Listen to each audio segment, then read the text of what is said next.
Prince Eldon was 9 years old when his world burned. His father, King Arden of the Crestfall line, had ridden to war against the rival Lord Malric, a ruthless commander hungry for power. The people had loved Arden, honoring the Crestfall dynasty for generations, but admiration didn't stop betrayal. Malric's armies outnumbered them 3-1. The battle was lost before it began. When news reached the castle, Eldon remembered only flashes, servants rushing, the queen gripping his hand, the thunder of hooves as they fled into the woods, while flames rose behind them. His mother knelt before him in the dark forest, gripping his shoulders. "You must forget your name," she whispered. "Forget who you are, live, grow, but never lose your heart. One day when the world is ready, reclaim what was taken." Eldon nodded, tears fresh on his cheeks, as she stripped the Crestfall crest from his cloak and buried it beneath the roots of an ancient oak. By morning, the Crestfall kingdom had fallen. Malric crowned himself king, and the boy who should have ruled was living as a refugee among commoners in a neighboring land, far from home. 10 years passed. Eldon grew not as a prince, but as a farmer's boy, sleeping in a straw-filled loft and waking to the bell of morning chores. He learned to split wood, to plow fields, to laugh and work alongside peasants who never guessed his true bloodline. At first, he resented the quiet anonymity, but over time, he came to value the simplicity of their lives, the warmth, the humor, the resilience of ordinary people. He learned the struggles, their fears, their dreams, and his promise to his mother grew stronger. When he turned 18, he entered the king's army as a foot soldier. He trained harder than anyone. Long after the others slept, he swung his sword beneath moonlight skies, sweat freezing on his skin. He rose from soldier to guardsman, from guardsman to knight. His mother watched proudly from the cottage they shared in the village, knowing her son's strength was not born of royal privilege, but of humility and grit. By the time Eldon became a knight, word spread of his fairness, bravery, and kindness. The people loved him, though they knew nothing of his true lineage. But across the border, King Malric, the man who had killed his father, had grown greedy.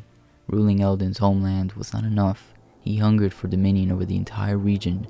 He gathered troops, forged alliances through fear, and eventually declared war on the very kingdom that had sheltered Eldon and his mother. Trumpets sounded across the land. The king summoned his armies. Eldon, now 20, rode with the knights, his heart pounding with purpose and old wounds. It was time. The battlefield stretched wide beneath the gray sky, horses stamping nervously as banners snapped in the wind. Eldon stood at the front ranks, sword in hand, eyes fixed on the distant enemy camp. He felt a strange calm, a feeling he had not known since childhood. When the two armies clashed, steel rang against steel. Eldon fought with ferocity, born of a decade of buried grief. He moved through the fray like a storm, cutting down Malric's soldiers as memories of fire and loss filled every strike. Then the enemy line split, and a golden armor commander emerged on horseback. King Malric, older, crueler, but unmistakable. Eldon's breath caught. This was the moment he had lived for. He stepped forward, blood-stained sword raised. "Malric!" His voice thundered across the field. The king turned, brows furrowing. "Who dares speak my name in that tone?" "I am Eldon of the Crestfall bloodline," he declared, voice ringing with authority he had never practiced, yet somehow owned. "The rightful heir. You murdered my father, burned my home, and stole a kingdom that was not yours. Today, I reclaim what was taken." Malric's laugh was cold. "You should have stayed hidden, boy. I did not duel peasants."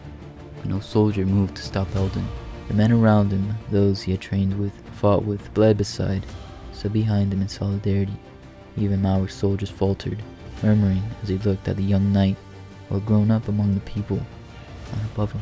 "You will face me," Eldon said, leveling his blade, "or you will prove to all here that you are a coward unfit to rule." A murmur swept the battlefield. Malric scowled, realizing he was losing the crowd, even his own. "Fine," he snarled. "I killed your father easily enough. I'll kill you as well." The soldiers parted, forming a circle around the two men. Eldon inhaled deeply, feeling the weight of a decade on his shoulders. His mother's words echoed in his mind. Live, grow, one day, reclaim what was taken. Malric attacked first. Quick, brutal strokes meant to overwhelm.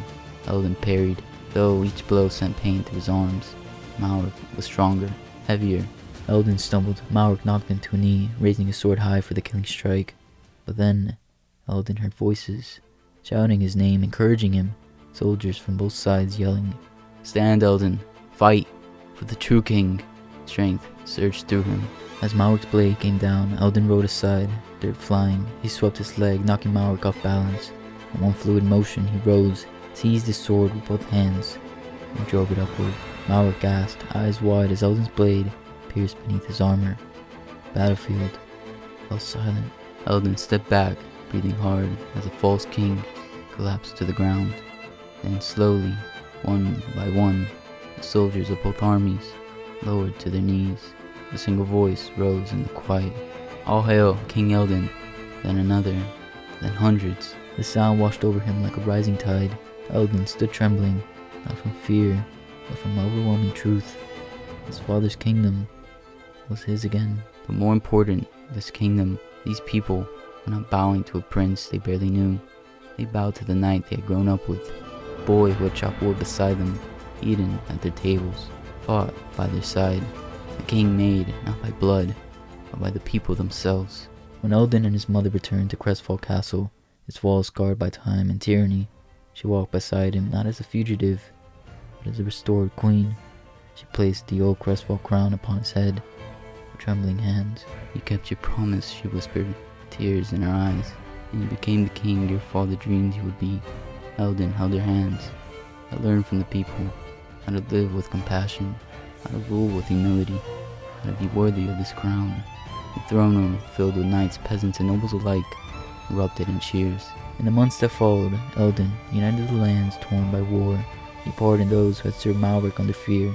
He rebuilt farms, restored rights, opened alliances, and turned two fractured kingdoms into one. Peace returned to Crestfall, not through conquest, but through understanding. And so the boy who once hid in forests and fields became Eldon the Unifier, a king loved not for his royal birth, but for the strength and kindness he carried in equal measure. In the end, he reclaimed far more than a kingdom. He reclaimed hope, and he gave it back to the world.